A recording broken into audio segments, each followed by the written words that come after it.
coffee made for two and look at the moonlit view. The cemetery never looked so beautiful. Make my desire come true. I will ever move. This is a gothic romance. May I have this first dance? I will ever move. This is. Hello and welcome back, listeners, to another unfiltered episode of the Ramblin Ram podcast. Today we've got a rockin' guest in the house, Lana, the talented bassist from the band LST in HLYWD that we were introduced to in the Damien episode. We're about to take a deep dive into the world of rock and roll and her journey with the band.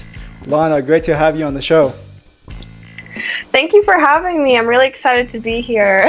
Really great for you to be here. I honestly am so glad that you're here because when we were speaking about the LST in HLYWD podcast with Damien, he told me a lot about you, and I was really interested to get to know your perspective on everything. So I'm really glad that you accepted to be here. How are you feeling today? Feeling good. This is my first podcast I've ever been on, so that's really exciting. I'm really excited to see. Yay! Go you! Yeah, so I'm very honored to be here. Thank you for having me. That's great. Doesn't it feel surreal that you're going to be on the world stage in a different way? Yeah, it's honestly, it's a little bit nerve-wracking because, just conversations. Like, I always have this thing where when I'm asked questions on the spot, my mind kind of goes blank. Like, it could just be like, what's 2 + 2? And I'm like, I don't know what you're talking about. So it's a little bit nervous for me, but like in a good way. I'm really excited. I'm really excited to have, all these questions. And you're such a fun person to talk to. So I think it's going to be good. Oh, that's great. Great to hear. I think you'll be a lot better behind an instrument and answering these questions, right? That's where your natural habitat lies. Yeah. So, Lana, let's kick things off, okay? We want to get to know you a little bit better. How did you find your way into the world of music? Well, for me, I didn't really start off with bass. My school that I went to in elementary school, we start off with like doing recorder in grade 2, as everyone else does. Mm-hmm. I remember those days. Yeah. So that was my first real experience, if we're going to be honest, with playing an instrument. From there, my school was fortunate enough to have like musical instruments. So we'd have music classes and we'd be assigned an instrument from like grade 6 to grade 8. And I played the baritone, which is basically like, it's also called a euphonium. It's like a mini tuba. So I have been pretty much reading bass clef since grade 6. And cannot remember a thing of music theory to save my life. I've done about 4 years of it. I cannot tell you a thing about that. So you're saying that music theory and becoming a rock star are two completely separate things. It's the rock star thing that makes you not know the music. But yeah, from there I did a little bit of violin for about 1.5 years. And that's a bit where my instrument journey was. But in terms of music, and as a general thing, I've always loved so many different kinds of music. I've been exposed to so many different kinds of music throughout my childhood into my young adult life. And as I get older, I find myself enjoying a lot more different types of music, and also being able to discover different genres, things that I might have not enjoyed when I was a kid. Mm-hmm. And so And why did you end up? You've been just by your answer, you've been trying a whole lot of different things in the music industry. You've been on percussion. You've been doing violin, and then you ended up as a bassist. So how did you find your way into rock music, and then later on as a bassist in rock? So with the rock music, I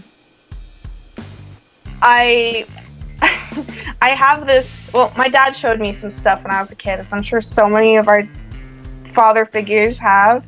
On our way up to the cottage, you know, he'd play Styx or Pink Floyd in the car, so I have like an emotional connection to Dark Side of the Moon. And as I got a bit older and just on my own discovered things, I started to get into stuff like Guns N' Roses and AC/DC. And then from there, around the same time, I also started to get into what was really super popular at the time, being Fall Out Boy, Panic at the Disco, all of that kind of pop punk, alternative rock. So that's really like that's my childhood to me. That's what I remember, like, you know, just falling in love with, and just I absolutely love it. But in terms of choosing to become a bassist in rock, it's a bit of a funny story. Let's hear it. So I never knew how to play the bass when I was asked to join the band. You mean Lost in Hollywood? Yeah. Okay. So I previously was just helping out a lot with doing the artwork and stuff like that. They had a previous bassist, and he decided he just wanted to become a music teacher, so he left. And it was, we were just coming out of COVID. Like, we were just kind of coming out of COVID when it happened, when I was asked to join, because they couldn't find anyone else at the time. So you were like the last pick. Yeah, I was pretty much like, you know, we need someone. Do you just want to learn for shits and gigs? Oh, am I allowed to swear? No, go ahead. Okay. Rock our world. Okay. So, Damien asked me hey, you want to just we need a bassist. You just want to join for shits and gigs? And I was like, all right, sure. And so, yeah, why not? And that was in March of, I believe, 2022. And I had to learn about 4 hours of music in 3 months. Never playing a string instrument like that before. I knew a bit of violin. I don't know how to play guitar at all. I found it very confusing. I tried at one point. I could not get it. Strumming is very confusing to me. So really? I mean, the violin is very close. It's a string instrument, but it's really small in comparison, and you use the note thing. placement's different. And yeah, you have the bow, right? Yeah. And I played it for I guess about a year and a half. So, and that was years ago too. That was I did that when I was in grade 9. So I guess that was I think playing the cello 4 or 5 years. I think playing the cello would have helped you a lot more than playing the violin. Yeah, for real. Seriously. So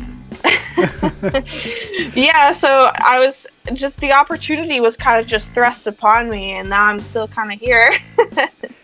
Good for you. How did you manage to learn a different instrument in such a short period of time? Was it just brute force practice? What's your trick here?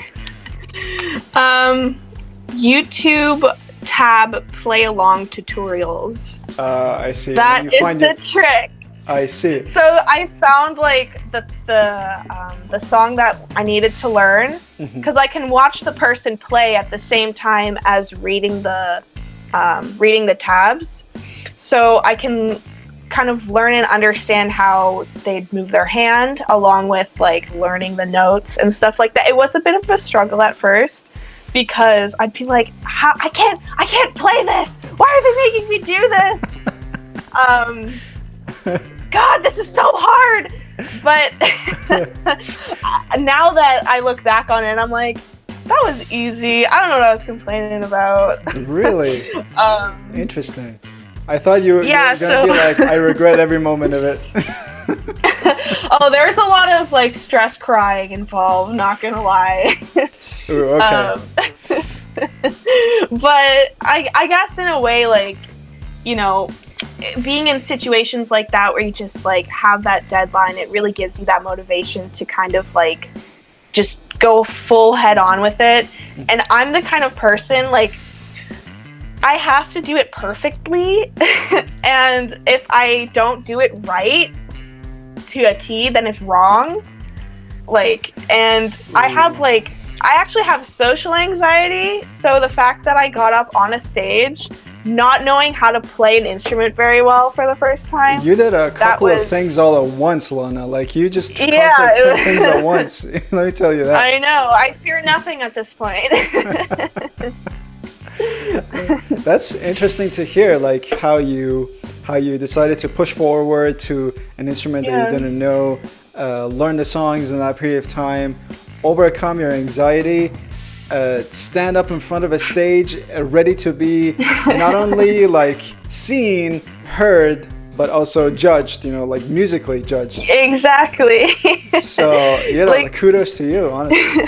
Thanks. Like, honestly, when like people, I guess people online just assume I've been playing since I was like 10 or something like that, and I'm like, me included. I get so nervous. Like that's why I never post myself playing online, like just a video of me playing a song, because I'm like, they're gonna tear me to shreds. I'm that is not happening at all.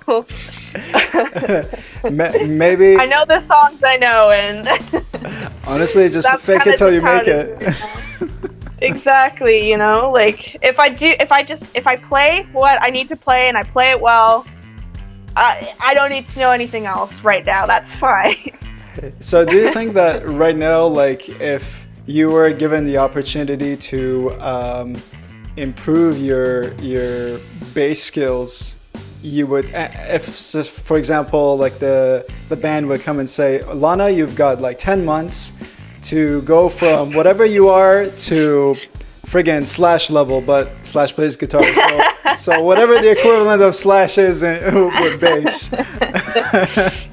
Would you take it, or would you say, no, I'm good, I can do this? I mean, honestly, I'd probably try my best. You know, I do like playing. It's just, you know, if I had 10 months, I think I could solidly improve by a good, like, you know, few levels at least. I don't know if I'd be able to like rip it like Geddy Lee or anything like that, but I think, you know, I'd significantly improve, and I'd want to, because it is something that I enjoy doing. I actually have been wanting to play more jazz just because it is so intricate and complex, and I think it would definitely help in my technical skills of playing and just understanding the instrument more, instead of just playing the same 4 root notes that they have in rock songs. Yeah. But definitely I probably would just take it head on, because I never go doing the easy thing first. I always have to do something that's definitely more complicated as a first thing, because I don't know, I'm just like that. So do you think it's because bass is not your identity, or is it because you've just proven to yourself how you can, like, just get to grips with a new instrument, or is it just because, you know, you like exploring new things no matter what? Like, which one of the 3 is it? For me, it's just like I love exploring new things. I love trying new things. Before being a musician, I've always been an artist. I've always been a visual artist. That is just the kind of person that I am. And I've tried so many different kinds of mediums, and I love just doing things, you know, new and exciting. And I've recently, unrelated to music, but I recently started crocheting, and of course I don't just do the basic thing. I have to do complicated stuff because I just want to do the cool things. I don't want to do the boring, easy stuff. So being a bassist has never been my like whole like identity as a person. It's just a part of me, you know. Okay. Of a big The big picture. Yeah. Lana and the big picture. Yeah. Motion picture. Do you think that you'll continue doing bass? Do you think that Lana is associated with bass just because you've been doing bass with Lost in Hollywood? Or do you think that you will continue playing bass along with your other ambitions in music? I'd say so. I genuinely do love enjoying playing the bass, and regardless of if I was in the band or not, like say they just like, you're fired, we don't want you here anymore, and I'm like, all right, you do you. Yeah. I'm just gonna learn whatever the hell I want and just have a good time. Nice. Yeah, that's a good mindset to go with, because you know for a fact that you know your value, and you know that other bands are looking for that value, and that exactly you can be taken at any point. So yeah, like I know someone, like I was like a fill-in for a music video for a friend of a friend, pretty much. And she's like looking for people who, like, she wants to make like an all-girl band and stuff like that. And would I continue doing stage shows if I wasn't a part of Lost in Hollywood? That's a good question. Would I? Possibly. Would I not? I'd have to see, because for me it's never been really about like wanting to be the next biggest star on the bass. For me it's just about enjoying being on stage with people that I like to hang out with and just having a good time. And that's just really what it's always been about.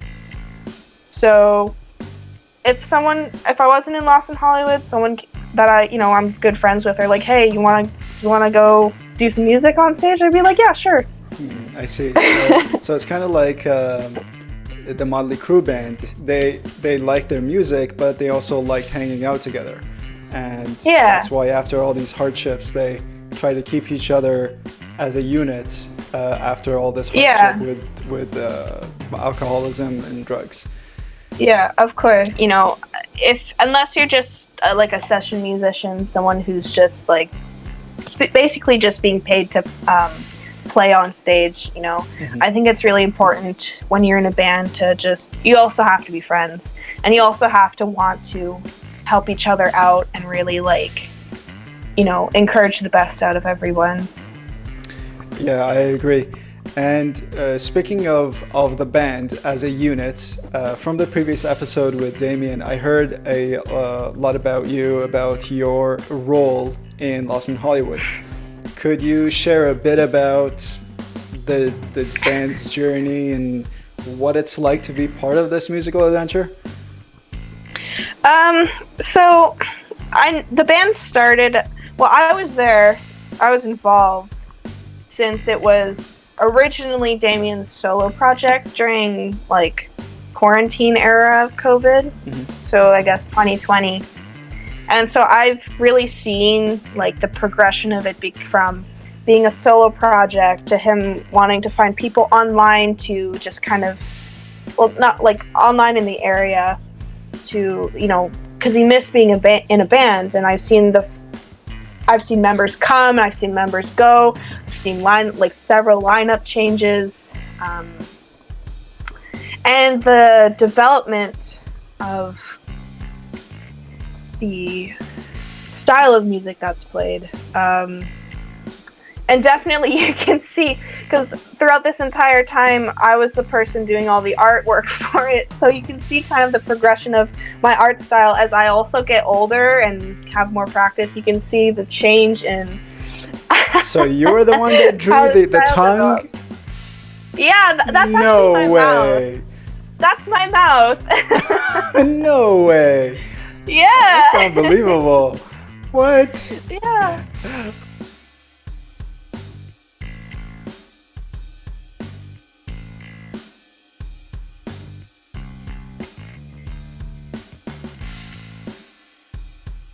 Yeah, Oh my I even God. made like a little animation, like in some of the videos that's on YouTube, or even I don't know. You can find it in some places. There's like a little animation of the mouth opening and the blood dripping and forming the word music. I did that as well. I did that on the computer. Wow. Honestly, I thought you just paid some average average person. No. No, No, I'm doing it all for free. This is like they get free labor. Like You should go and like do Fiverr stuff. It's honestly like you could do that as a side hustle, and then Lost in I Hollywood could do also do be another one. commissions. I do Yeah. do commissions. I have had a couple people ask for commissions. I have made some single covers and EP covers in the past for some people. Okay. So Wow. just some locals. Shameless self plug. I have really good prices because I am a broke college student. So Actually, you can say that out loud because it's the norm these days. Every chance everyone gets, they're like, "Yeah, so buy my merch, guys." Yeah. It's totally cool. Give me money. Yes. So, you know, like I didn't expect you to also be a graphic artist. Like, I'm still in shock. Yeah. I can't. I was looking for a person to do artwork for me for my podcast, but then I gave up because everyone was kind of like, yeah, so here's my price, but then the fine print is really fine, and then once you start to talk with them, they're like, well, yeah, well, if you want to do that, you gotta also buy this other package, which costs like $2,000. What the heck? No. I normally give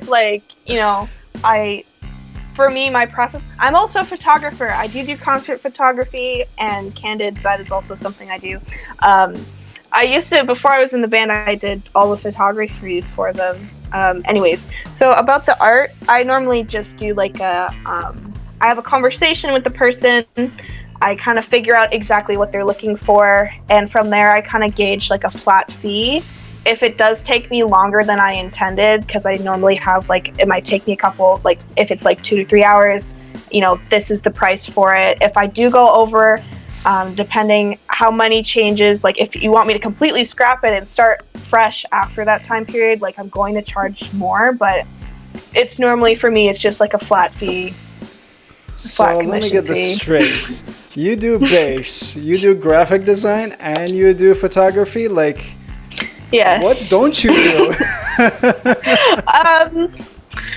I don't do my own taxes. That is something that I don't do. I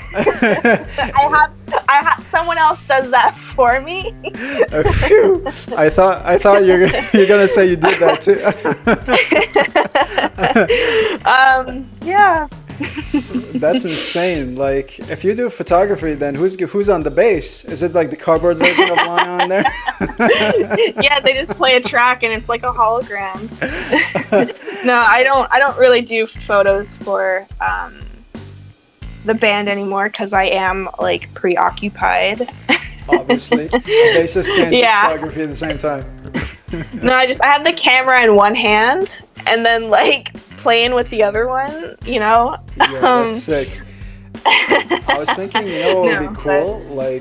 If you would do one of those features where you're wearing a hat and then on it there's this small camera and you're the GoPro. the stage. Yeah, something like that. That'd be cool. Yeah, that would be cool. But kind of be hidden so that it's not too obvious.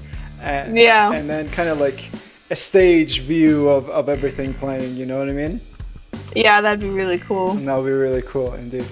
So I heard that Lost in Hollywood is on Spotify. Yes. Can you tell us about one of your favorite moments or stories behind a particular track or performance that the next time someone goes onto Spotify to listen to your music, they're like, I remember Lana talking about this happening? Actually, not really a performance, but it was recording for our latest music video for our latest single release, Regret Kill Tonight. That is for the movie, the short film that Damien worked on, that I also worked on. I produced and did the makeup, costumes, all that great stuff for.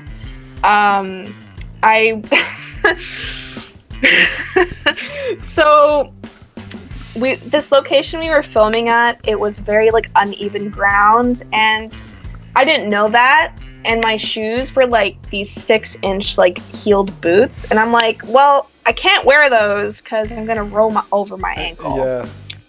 So I was originally just gonna go in like my bare feet, like I was wearing stockings, but I was just gonna like just go without shoes. But then I forgot to take my running shoes off.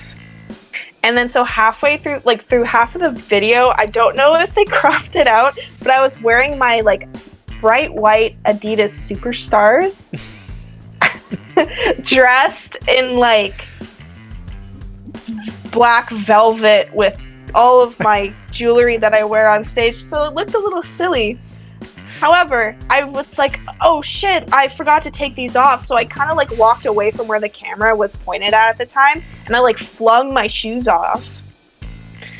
And then came back, and then after I came back, my bass strap actually decided to fall off of the bass, and we could only do one take of this. So I was like holding my bass against my body because I couldn't fix it.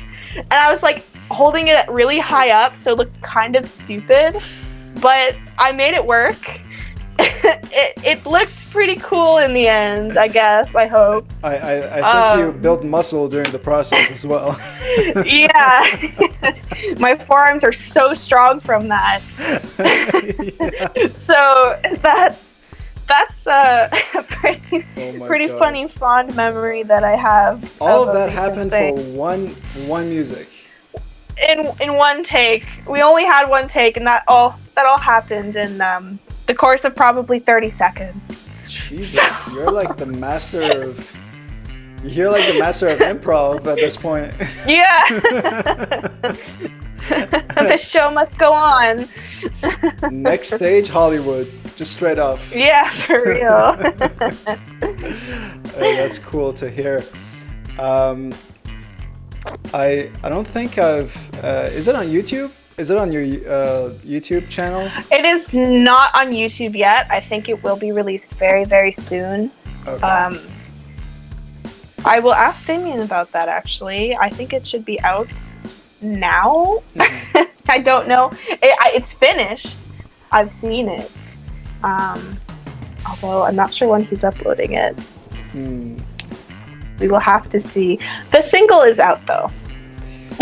What was the single The called? music video is not. Regret Kill Tonight, in brackets. It's Regret brackets Kill Tonight. Kill. It's the kill. most, yeah, like. Okay. For a second, I thought it was like kilt, as in like the Scottish kilt. I honestly, my brain just went right to Scotland. Okay, kill. I think it's like a Halloween thing, right? Because Yeah, it is. It's it was the for the credits of the film is we have a song for it, and that's what Damien wrote for it, and yeah, so it was for the purpose of that film, which is like a thriller type dreamscape almost movie. where was it filmed? Was it filmed in like a cemetery or something because of Halloween? Yeah. Okay. Yeah. There's a few locations I was filmed at, but the cemetery was one of them. Yeah. That's really cool. And was this the one where it was shown in the TIFF building by any chance? Yes. That's the yes, one. that one. Yeah. Yeah. That was pretty cool. I couldn't attend, but a few of my friends said that they were really interested. To be honest, I at first wanted to attend because it was really cool. I mean, like, it was Yeah. being shown in the TIFF building. I mean, not anyone can do that. At most, people are like, yeah, I'll YouTube premiere it. You know, that's the most people can do. But a TIFF building premiere is like next level.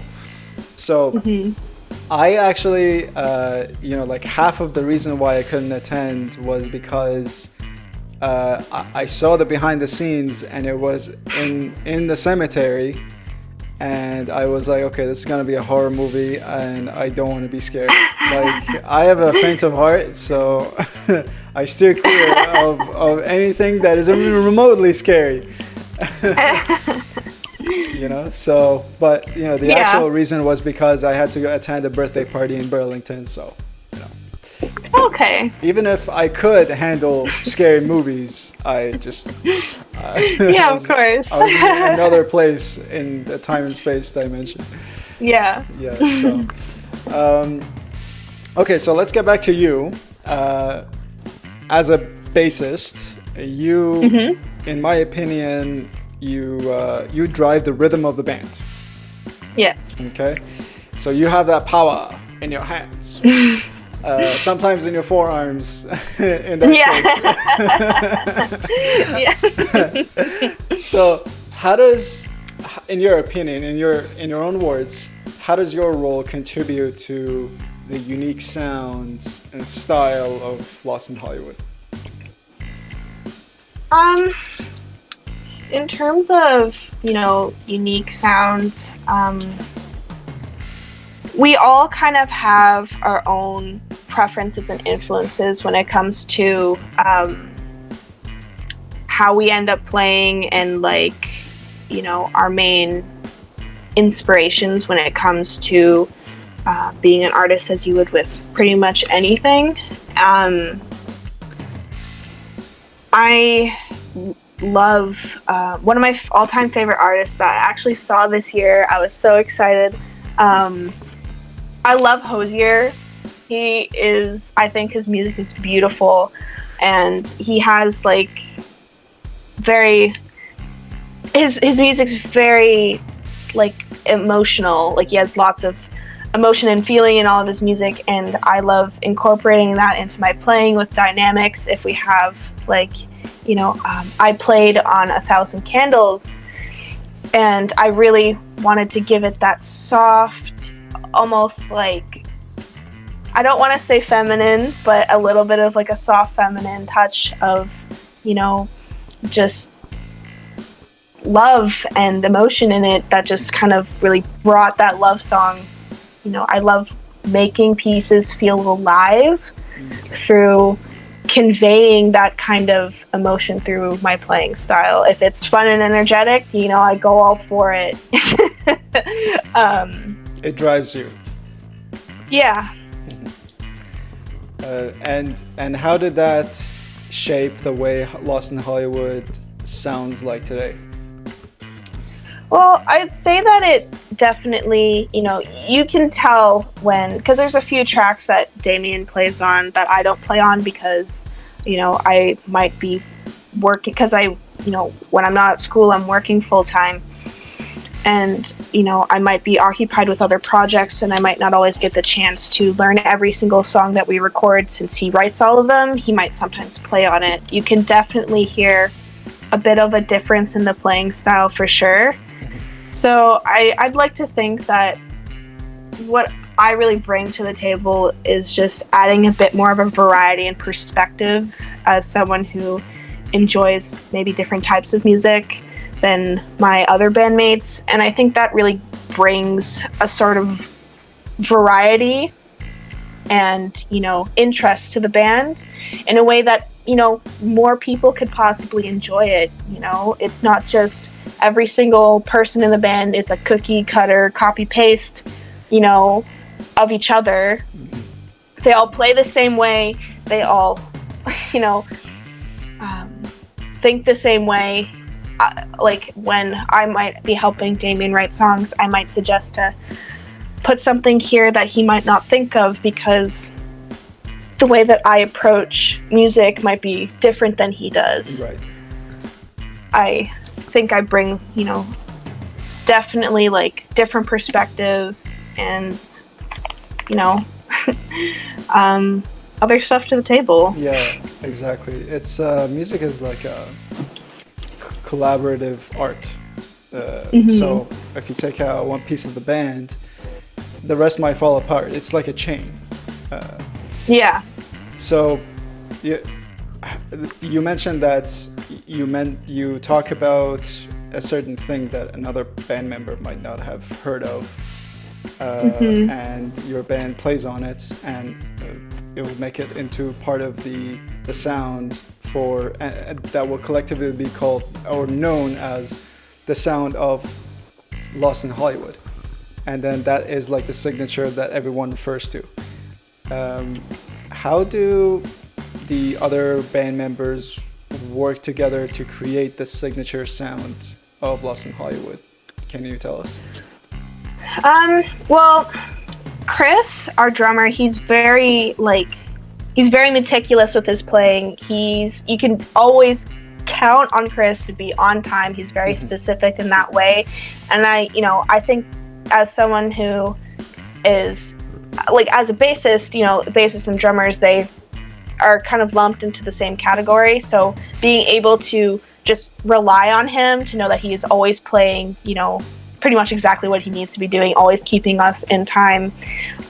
He's kind of almost like a rock that kind of holds the band together and musically playing in a way. The rock of rock. Yeah, exactly. And Damien, he's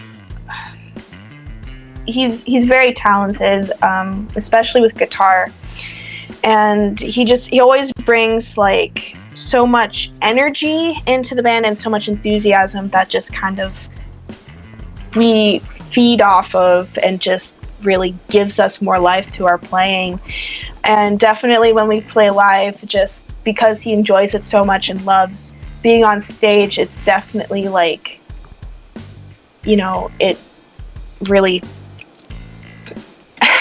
inspires you and gives you that energy to keep that motivation to doing the best that you possibly can, to keep doing what you're doing currently. Yeah, that's exactly. That's a good way to put it. It goes back to our earlier discussion where we said it's not just the sound that keeps you, it's the fun, the after parties, and the time that they hang out with each other that also counts with keeping it cohesive and productive.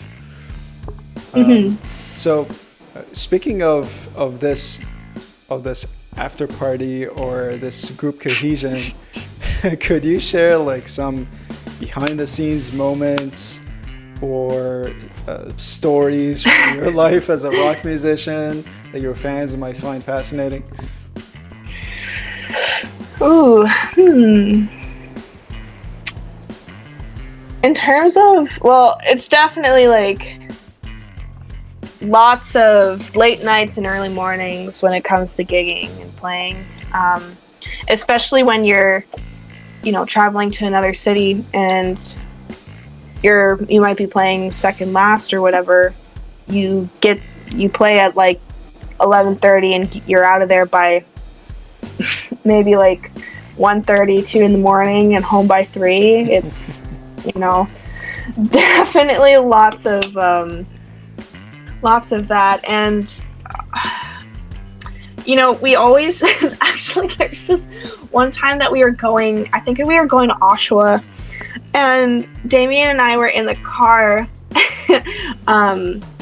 and then all of a sudden we because Chris was in his separate car, and he was all of a sudden we see this like car in front of us that looks exactly like his car, and I was like, is that Chris?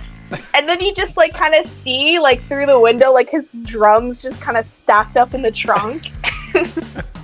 And so I took like a picture of it and I sent it to him, and I'm like, is this you? So we always, having fun and just enjoying, being friends is definitely most important, but you also have to really think about the business aspect of it, and you also have to work together well as business partners. Because if you can't really mesh together well that way, then it will create a lot of tension, and you might be the best friends outside of it, but if you're really trying to do what you want to do, you have to also work together in like a professional way very well. So is that difficult for you to think beyond the music and think about the future of Lost in Hollywood and how you guys want to expand as a business and as a band, whether it be to tour around the world or expand your resources? Has that ever been discussed in your band, or? We definitely have conversations about that. We're always trying to, find the best way possible to really get out to more people, because we love doing what we do. We all love playing live, and we all love playing together, and we just want to share what we do with as many people as we possibly can that wants to hear us. And a lot of that comes with finding different ways to try to get out to people, and it's not always going to be easy. There's definitely going to be moments where you can't think of anything, and it does get stressful, and when you just kind of feel stressed out about that stuff, you just always have to remind yourself that this is also, like, you have to enjoy what you do. Right. Because if you're not enjoying it at that point, then there's no point to continue with it. If there's no love and enjoyment for your craft, especially if it's an art, it literally sucks all the joy out of it, and people can tell. So it's like, you can't let the business control your music career, but you can't forget about it either. That's true. So who's like the most business-minded in Lost in Hollywood? Damien, definitely. Chris, first of all, Chris is here for a good time. He loves playing drums with us. He's all about just playing. Damien, he's definitely the most business-minded oriented person, although, he loves his craft and all of that stuff. He just has like a very business mind. But when it comes to a lot of marketing stuff, I'm normally like one that has a really big part in that. I try my best to, because I love taking like a problem as per se and just finding creative ways to get a solution. Okay. And, whether that's taking inspiration from seeing what other people do, other companies do, and it might not even necessarily be music related, but I'm like, I can take this, and if I execute it properly by turning it into something else related to us, I think that could work out really well. And I think we all just want to have the best possible success for the band, because we all love it, we all love what we do, and we all have fun doing it together. Sure. And where do you see yourself in the next 5 years? And then where do you see Lost in Hollywood in the next 5 years? In the next 5 years, I see myself graduating from my program and being a registered interior designer working for an architectural firm, and possibly with my master's degree. I'm thinking about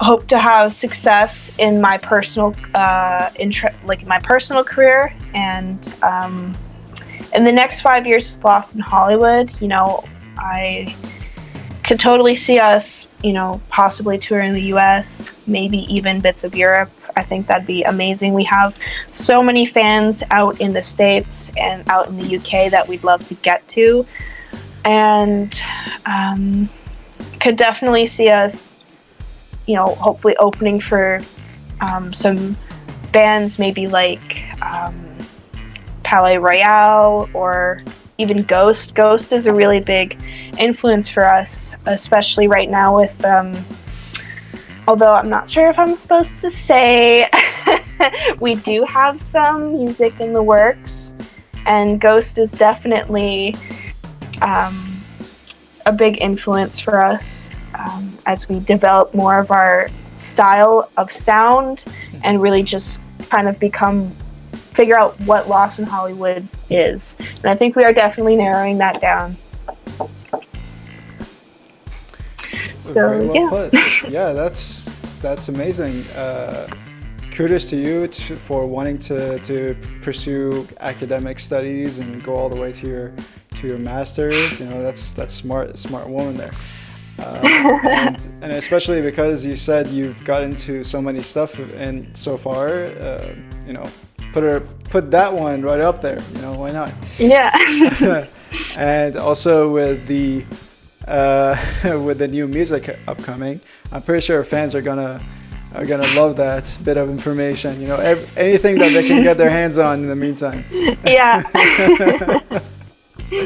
Very cool. So I know that speaking of fans, fans, I'm pretty sure they love you both in person when they come to your shows, and also on TikTok and Instagram, other forms of social media. Can you recount an interaction that you've had with a fan that kind of left a lasting impression on you? There was this time that we were playing in Toronto. It was actually one of the only all ages shows we've ever played in Toronto. Those are so hard to come by, unfortunately.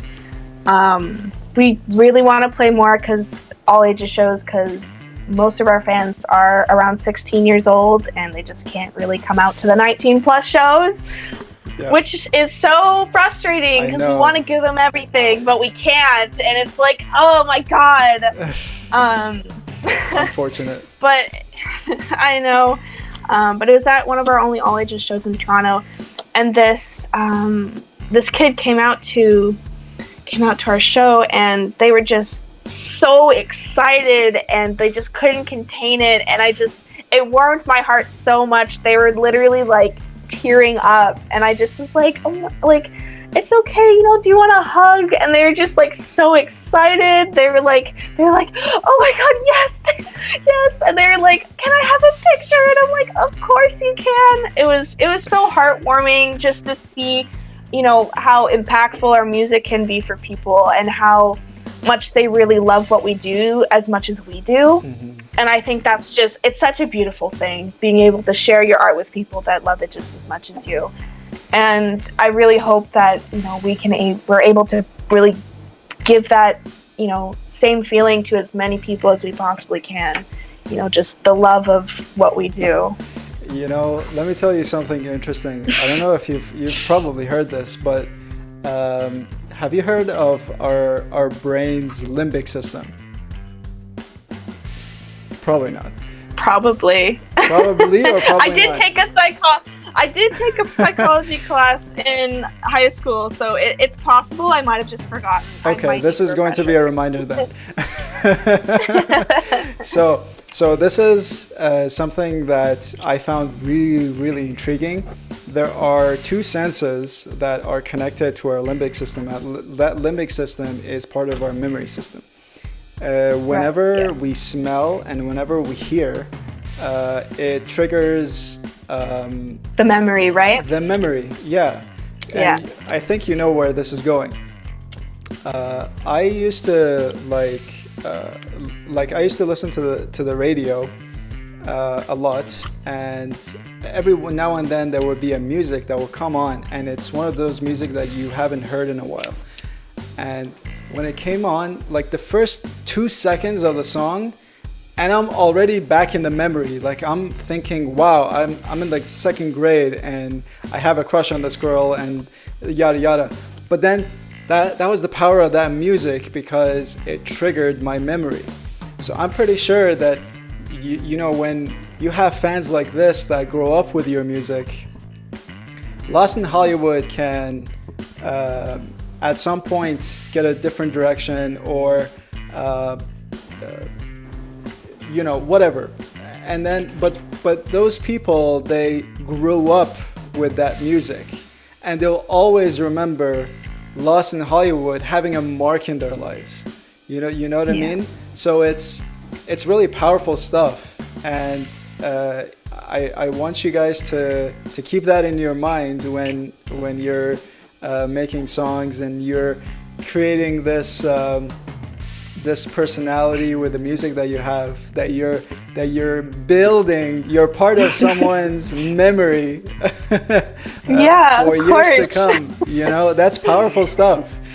It really is. Yeah. You know, whenever I do sit down with Damien, or if he's sending songs or whatever that he's written, I always think like, you know, I always think about, is this something that I genuinely, like, if we didn't write it, if I just literally heard it just somewhere else, like, is this something that I would want to listen to? Is this something I want to add to my playlist? Is this something that I'd want to share with my friends and have memories with them, like experiences with them? Because sharing music with people that you love is also such, like, you know, great memories. Like like I said with my dad, like I have such strong connections to, you know, these certain types of music because of the people that shared it with me.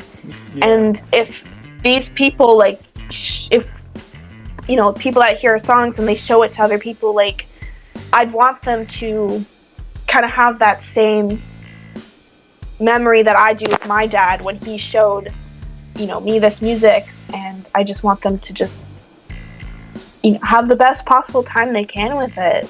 You know, like... Yeah, I understand. So you're saying that Lost in Hollywood should be everyone's daddy. Exactly. Lost in Hollywood's the new dad rock, apparently. Yeah. For sure. Those are some really powerful words. Thank you for that perspective. Now, for someone who wants to grow up and be exactly what you became, what advice do you have for upcoming bassists or musicians in general?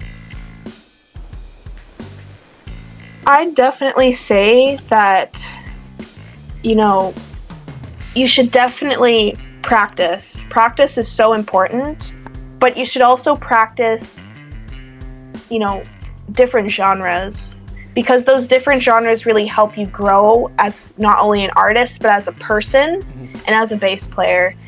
You know, and that's pretty much for any kind of instrument, right? Because as you're really practicing and learning, you're learning new techniques, you're learning how to, you know, even just come up with different things. Something like you could have, like one of our songs, Somebody to Dance, it's almost very burlesque influence, so it's a bit different from some of our other stuff, but that's because, you know, we just listen to so much different stuff that we just want to just play what we want to play. And I think by just exposing yourself and playing as much as you possibly can is amazing.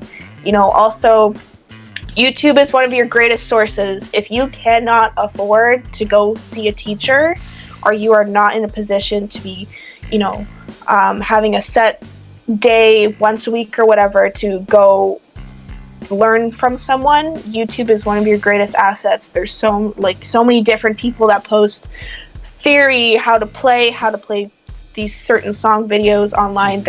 It's such a great free resource. Use that to your advantage. It is super helpful.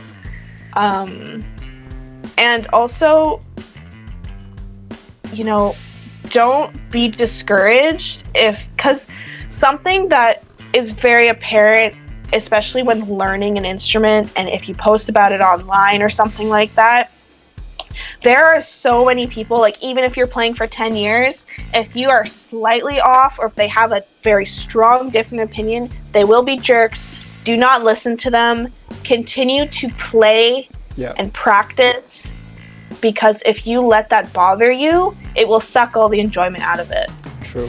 You know, you just need to, you're on your own journey. Everyone learns at a different pace, and, you know, learn what you want to learn the songs that you love. That makes it so much more enjoyable, and just do everything for yourself. Very well put. Very well put. I actually experienced some of that when I was learning guitar. I picked up the guitar back in 2018, and the first year that I tried it out, I went online and I said, well, I'm trying to play this piece, and it was from a YouTube video. And then everyone was like, okay, well, upload a YouTube video and then let us see how you did it. And I was the person asking the internet for help. And then I videoed a piece and I put it on YouTube, but I didn't make it public. I only made it unlisted, and I linked it to particularly that group of people. And there was only one person that was nice. Everyone else was like, yo, shit, just go back to your recording, your recorder. And I was just so discouraged that it only lasted 4 months. I put the guitar away, and then all the way, it just sat in the attic all the way until 2020 when pandemic hit. And then I picked it up again, and I tried my best to go as far as I could. But then eventually it just turned out that I just wasn't interested in learning guitar. I was interested in doing music producing. So then I took some courses on that, and I bought my MIDI controller, and it's still a work in progress, but one day I'm going to be in the shoegazing genre, if you know. Apparently it's called shoegazing. I don't know if you know, there's a shoegazing genre. Do you know? I've heard of that term tossed around a few times, actually. Do you know why it's called shoegazing? Is it because you're always looking down at your feet while you're walking? Exactly. Well, it's something like that. Apparently, because you're playing on the keyboard, you have to look down and play. You can't look at the audience, you're just kind of like looking down. That's why it's called shoegazing. That's so funny. I know. And I was surprised it was actually called a genre, like shoegazing. Yeah. Like, what is that? I mean, call it something more cool, like new wave or something. Yeah. It's weird. But yeah, that's a ways out. You're not going to see me on stage anytime soon.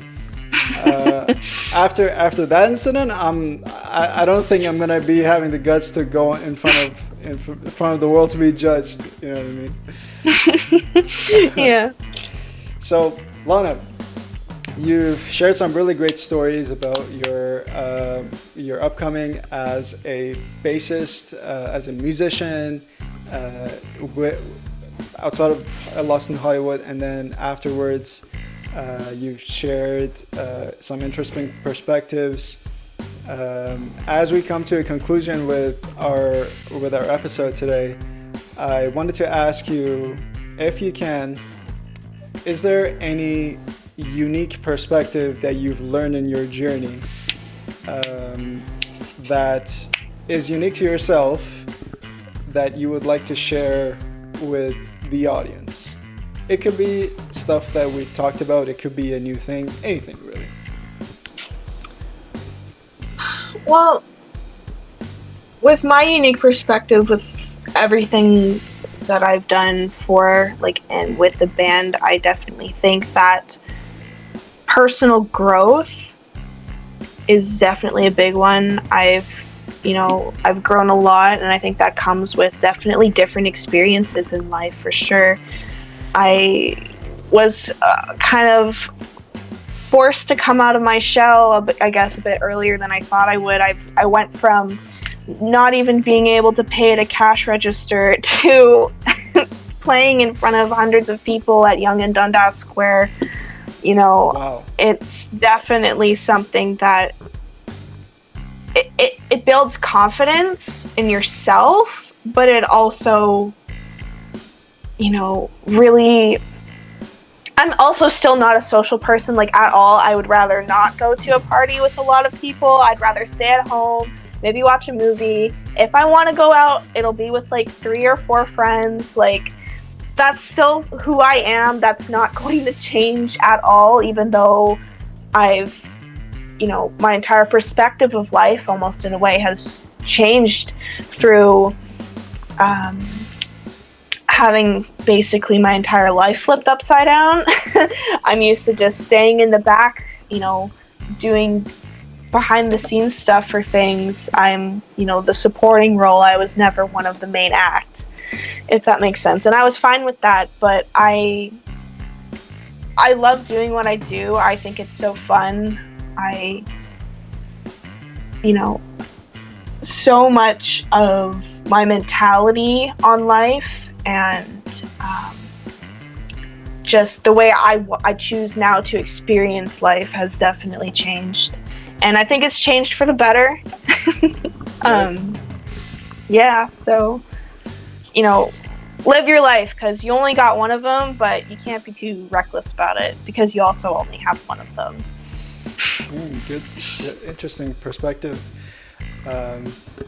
I absolutely believe that, because if you didn't know and if you couldn't tell, I was also socially anxious when I was growing up. I know it just seems so counterintuitive because I'm doing a podcast and I'm the host. But I used to be like that, and I used to be in a world where I couldn't believe that I could become a character that is seen over and over again on an international stage. Because in my mind, I was always the nerd that liked to sit behind a computer and learn about, I don't know, some random fact that happened in 1812. And it's like, who wants to hear that in a party, right? So little by little, I started working and started like pushing my boundaries, and over time it gave way, and then voila, this is what I am right now. So whatever Lana said, she is the embodiment of her words, and so am I. So we're all like we were all like that at one point, and here we are.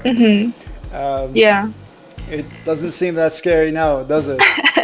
No, you know, honestly, I feel like I've almost missed out on stuff because I was just too scared to do it. Yeah. And, you know, you should never be too scared to try new things, especially if you think that it would be beneficial to you down the road and it's something that you enjoy. Like, when I was actually in elementary school, I wanted to learn how to play the violin when I was about, I think, 10.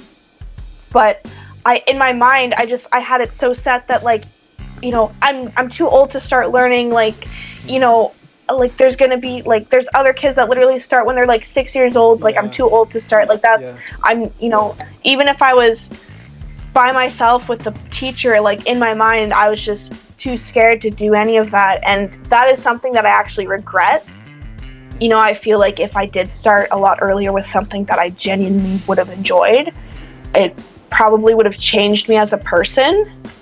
It would have changed my musical journey, and, you know, maybe I would, I'd, you know, be further along with playing bass, whatever. I don't know, maybe I'd become some, like, amazing first chair in some international orchestra. I don't know. But, you know, if anything that anyone should take away from this, even if they're not a bass player, if they don't play an instrument at all, do not let your fears of being judged by other people or just the fear of something new or a situation that might be slightly uncomfortable because it's out of your normal thing to do, and it's just out of your comfort zone. Do not let that control you.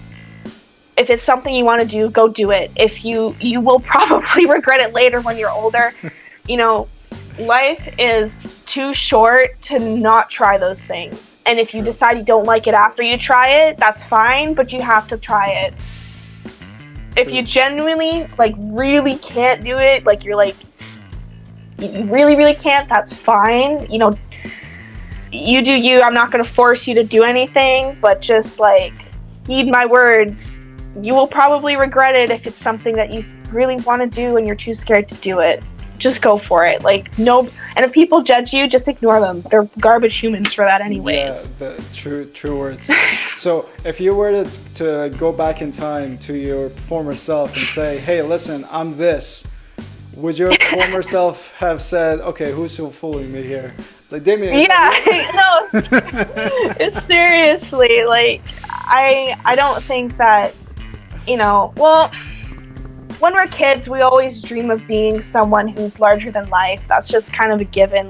If you have severe anxiety or not, if you want to be in the spotlight or not, I feel like us as kids, we always have that idea that we want to be someone great. Yeah. We want to be someone unique and someone amazing. And I guess little me would be surprised because of how unbelievable it could be for me when I was a kid, but also very proud of myself. And it might have even given me if I was to tell and show little 10-year-old me, it might have even given them a bit of confidence to want to break out of my shell a little bit sooner. Some encouragement. Yeah. Okay, well, that was really perspective. Very, very comprehensive too. So, I'm pretty sure everyone who is really listening is going to break out of their shell immediately. And they're gonna run out. They're gonna go yeah. The secret to life is not 42. Yeah. It's this episode right here. Yeah, exactly. We're getting this for free? Yeah, it's why not? Free advice, free life advice. You don't even have to pay for it. No self-help book needed. That's true. Just listen to this podcast. Yeah, that's all you need. So that's a wrap for today. Today's rockin' episode, I would say, with Lana. Remember, if you enjoyed this conversation, don't keep it to yourself. Share it with your friends, your family, and even your neighborhood's air guitar champion.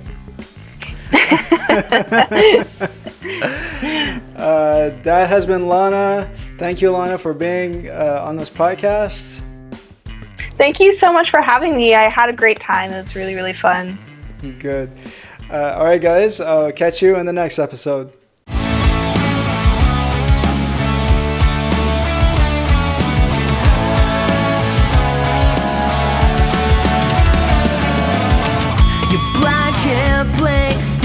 I wanna sleep with you in a coffee made for two and look out the moonlit view.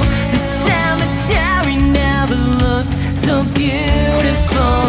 Make my desire come true. I will ever move. This is a gothic romance. May I have this first dance?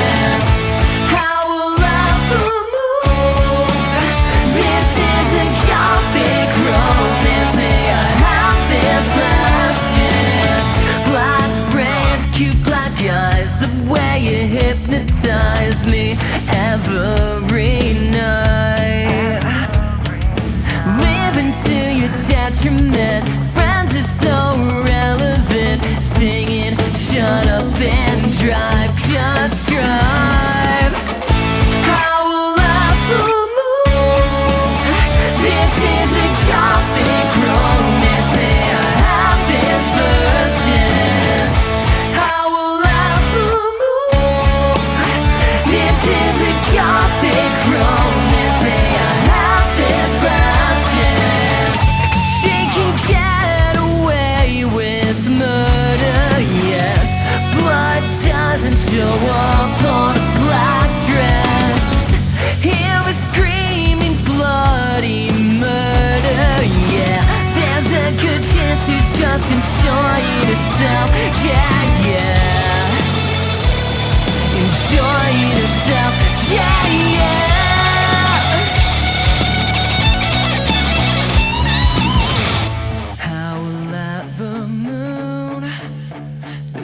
is a gothic romance. May I have this first dance? Howl at the moon. This is a gothic romance. May I have this last chance?